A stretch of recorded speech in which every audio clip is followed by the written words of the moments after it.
toujours aimé la photo depuis que j'ai 18 ans et que j'en avais fait au lycée, mais je ne m'arrête pas simplement à des questions d'esthétisme. Donc j'aime aussi faire ressortir à travers une autre forme de travail, sur du social, sur l'humain, des choses qui sont très importantes pour moi, qui sont relatives à la personnalité intrinsèque de l'individu.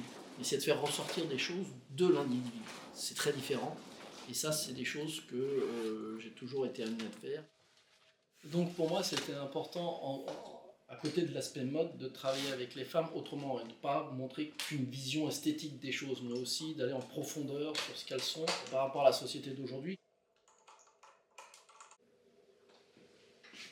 Bonjour. Bonjour Emmanuel. Bonjour, comment allez-vous? Installez-vous, je vais finir la petite installation et puis voilà, il ne me reste plus qu'un petit réflecteur. J'étais vraiment en recherche d'une institution, d'un groupe de femmes dans lequel faire partie pour vraiment servir les femmes, des femmes qui sont en difficulté.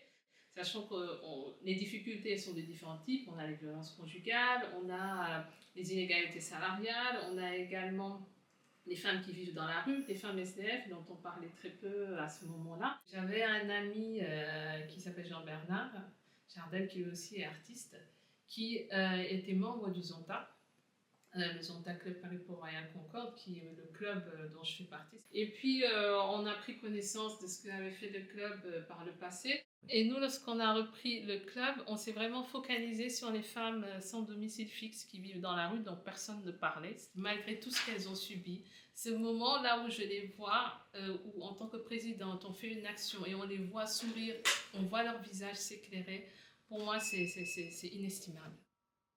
Parfait, merci.